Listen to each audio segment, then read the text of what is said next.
What happens when a black elder faces down a trio of hateful thugs in the heart of Birmingham? Those fools had no clue who his son was, or how their world was about to flip upside down. Being black in Birmingham, Alabama, is like dancing through a minefield with a smile you've rehearsed your whole life. I'm Walter Jones, 68, born in the shadow of this city's steel mills, where every street hums with stories of struggle and stubborn hope. This morning, I'm trudging home from the corner store, 2 grocery bags cutting into my palms, sweat dripping under the Alabama sun. My back's screaming, but I stop when I see Miss Ethel, my 80-year-old neighbor, wrestling with her own bags on her sagging porch. Her hands shake as she fumbles with a sack of collards. "Walter, you're a saint," she says, eyes misty. I grin, setting my bags down to haul hers up the steps. "Ain't no saints in Birmingham, Ethel. Just folks trying to keep the love alive." As I stack her groceries, I feel eyes burning into me.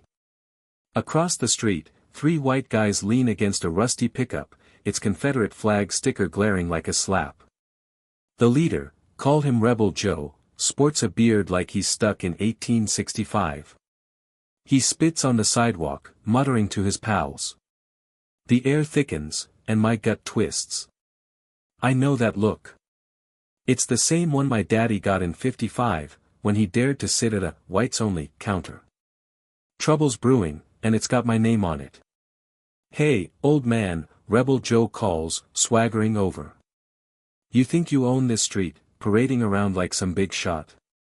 His voice drips with venom, the kind that's personal, like I've insulted his very existence just by breathing. I freeze. Ethel's hand clamps my arm, her nails digging in.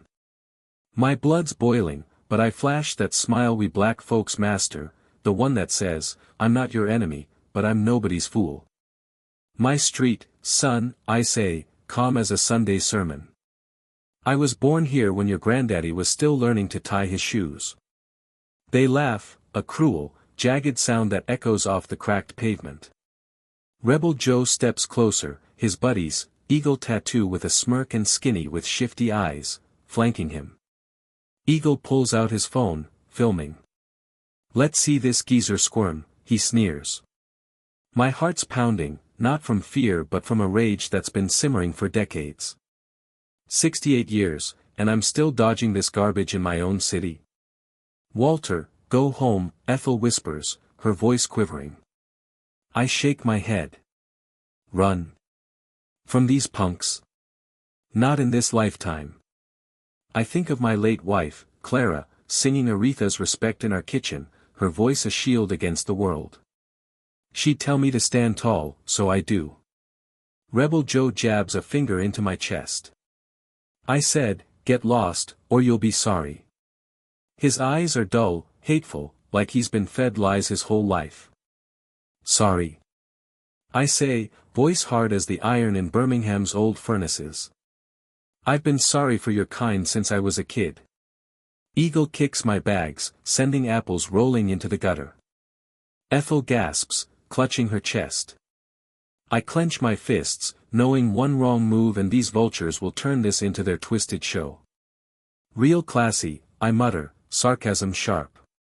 3 on 1 old man. "Y'all must be the pride of Alabama." Then I hear it, tires screeching. A car pulls up, doors slam. I don't turn, my eyes locked on Rebel Joe's smug face. But the air shifts, like a storm's about to break. Someone's here. And I'm thinking, being black in Birmingham ain't just surviving, it's standing your ground, no matter who's got your back.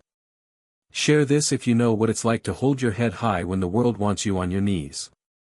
What happened next flipped everything. You won't want to miss how it went down. I'm a rock against these 3 goons, their smirks wide as the Black Warrior River. Rebel Joe's so close I smell the stale beer on his breath, his eyes glinting with that petty, personal hate. "You think you're some hotshot, old man," he growls. "Living off handouts and still strutting like your king." His words cut, not because they're true, but because I've heard them before, on buses, in stores, from cops who thought I didn't belong. Hotshot. I scoff, my pulse hammering. Nah, I'm just tired of clowns like you thinking you can tell me my place.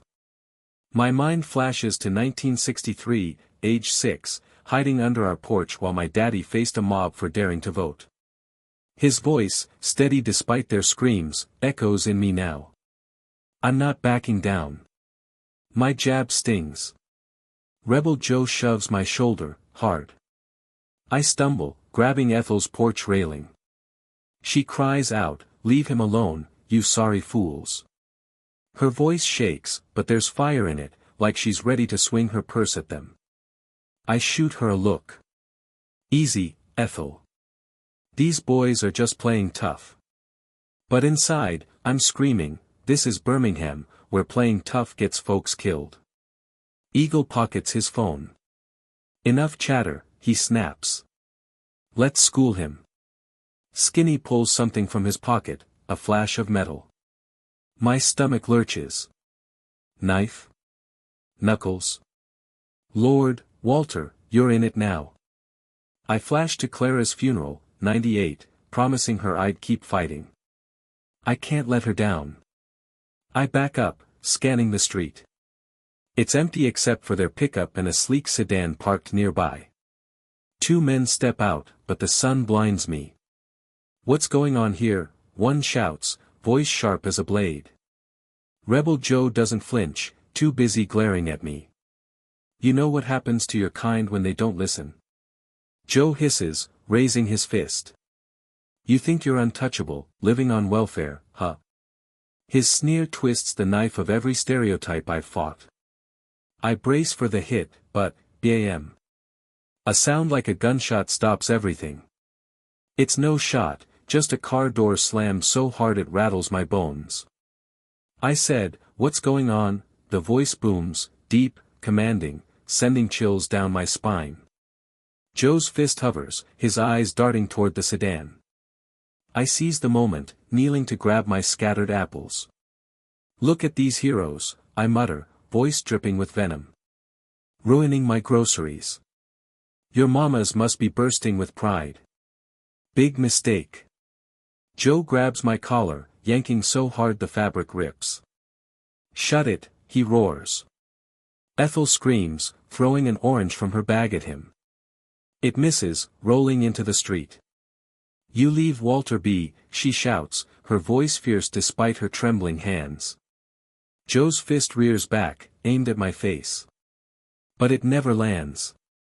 Someone grabs his arm, yanking him back so fast he stumbles. I whip around. A tall man, dark shirt, face like carved ebony. His eyes are lightning, silent but deadly.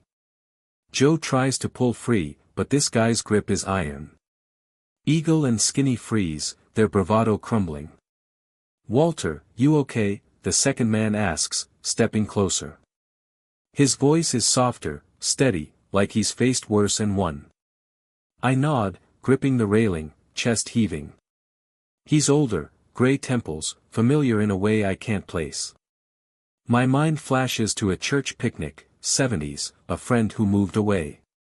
Is that him? Being black in Birmingham is a war, and I'm wondering if I just got an army. Share this if you've ever stared down hate and kept your chin up. This ain't over. You won't believe what happened next.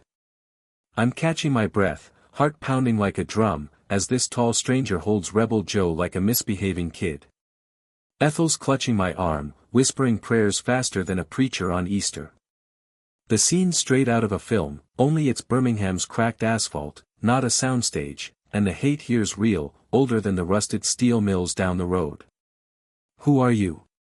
Joe snarls, twisting in the stranger's grip. The tall guy doesn't blink. His face is calm, but his eyes could burn through steel. He says nothing, just turns slow toward Eagle and Skinny, who are backing toward their pickup like rats caught in a trap. Keys, he says, voice low, lethal. Skinny fumbles, drops the keys in the dirt, and scrambles back. The tall guy nods to his partner, who scoops them up and strides to the pickup. Sit. Stay, the older man barks at Eagle and Skinny.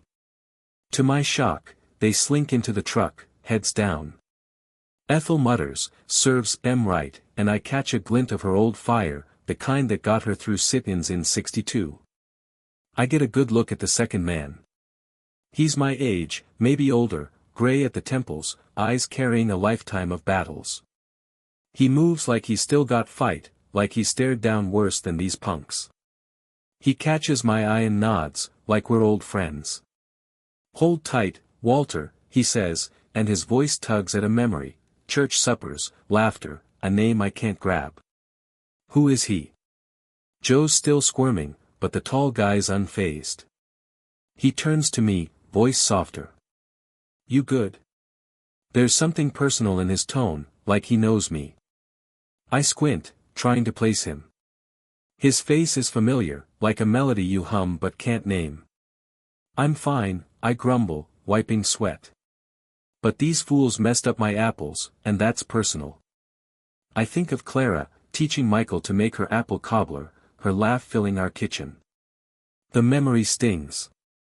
He cracks a smile, quick, warm. That's when Joe swings an elbow at his face. Bad move. The stranger's faster, twisting Joe's arm behind his back so smooth it's poetry. Joe yelps like a scolded dog. Stay still, the guy says, voice like iron, or you'll regret it. Ethel gasps, but I grin. Now that's what I call justice, I mutter. Time these jokers learned their place. But my head's spinning. Who is this man? Why is he risking his neck for me? I glance at the old church on the corner, its steeple scarred from the '63 bombing.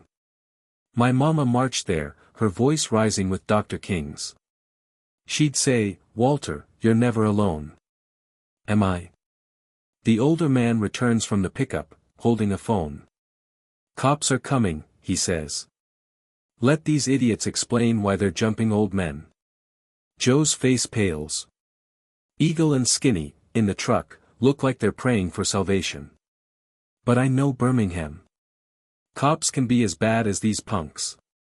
I flash to 75, my cousin bloodied by a badge 4, looking suspicious. My gut twists. Cops. I snort, eyeing the older man. You sure that's wise, friend? Being black in Birmingham's like rolling dice with badges. I think of my daddy, beaten in 58-4, talking back. The scars he carried weren't just on his skin. He gives a half smile, steady.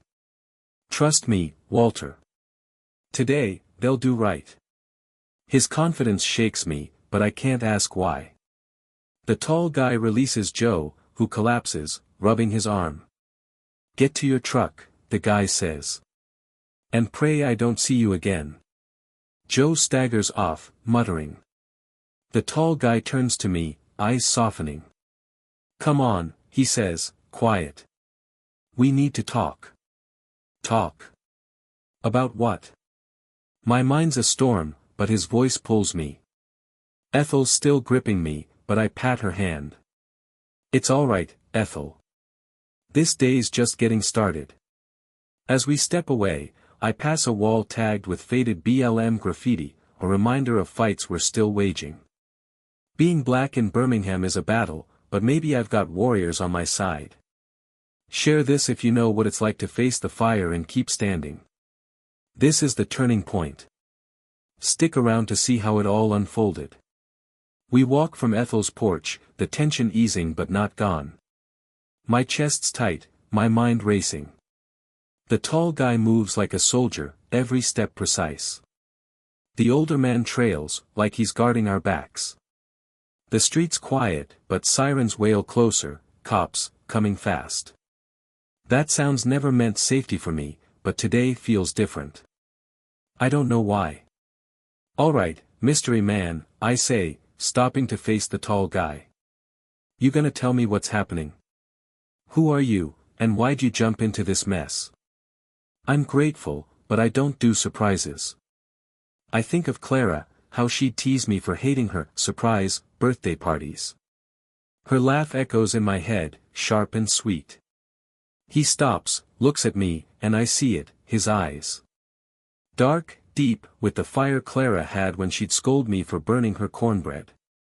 My breath catches. No way. Dad, he says, voice soft but heavy, carrying years of distance. I'm floored. Dad? My son, Michael, left Birmingham 30 years ago. Army, then DC, then, life pulled us apart. I'd hear rumors, promotions, big titles, but we hadn't spoken in too long. Yet here he is, taller, stronger, with those eyes I'd know in a crowd. Michael? My voice cracks, and I hate it. How? Why are you here? I think of teaching him to shoot hoops in our backyard, his small hands fumbling the ball, his laugh brighter than the sun. He smiles, pain in the creases. Came to see you, he says. Heard you were still in the old house. Wanted to surprise you. Guess I didn't expect this kind of welcome. He nods toward the pickup, where Joe and his crew slump, defeated. I laugh, rough, almost choking. Surprise? You call this a surprise? Rolling in and schooling these punks like it's nothing. I shake my head, reeling. My son. Here. And the way he handled Joe. He's no paper pusher. The older man steps up, offering his hand. Walter, I'm General Thompson. Your son works with me. When we pulled up and saw this nonsense, Michael wasn't about to sit it out. I shake his hand, dazed. General. I look at Michael, and he nods. I was gonna tell you over dinner, Dad, he says. But Birmingham had other plans. I flash to a memory, Michael, 10, saluting me in his Halloween soldier costume, promising to make you proud. Did he? Sirens roar, and 2 cop cars screech around the corner. My stomach knots, cops and I don't mix. But the younger officer, white, glances at Michael and salutes. Salutes. The older one, black, eyes me with a flicker of doubt, his hand near his holster. Michael steps forward, voice low, firm. That's my father. Those 3 attacked him. Handle it. The black cop's eyes soften, and he nods, moving to the pickup. They pull Joe and his buddies out, cuffs clicking. Ethel, on her porch, hurls another orange at Joe, shouting, "That's for Walter's groceries, you sorry fool." It hits his shoulder, and he flinches. I chuckle, pride swelling. Ethel's got more fight than half this city. I turn to Michael. You a general or what? I ask, half joking. He grins, sly. Let's say I know who to call when it matters. The chaos settles, and I feel a shift. Michael puts a hand on my shoulder, and I hear Clara's voice, singing Ain't No Way while cooking Sunday dinner. I see Michael, 12, helping me fix our old Chevy, his hands greasy, his smile wide. I thought I was alone, but my blood's an army. I step forward, facing the cops, Joe, the world. Listen up, I say, voice ringing. I'm Walter Jones. I've been here 68 years, and I ain't going nowhere. Remember my name. The black cop nods, respect in his eyes. Michael squeezes my shoulder. We walk toward the old church, its steeple a silent witness to our fight. Being black in Birmingham is a war, but today, we won. Share this if you've stood tall against hate and found strength you didn't know you had. This ain't the end, it's the start. Tell the world how Walter and Michael shook Birmingham to its core.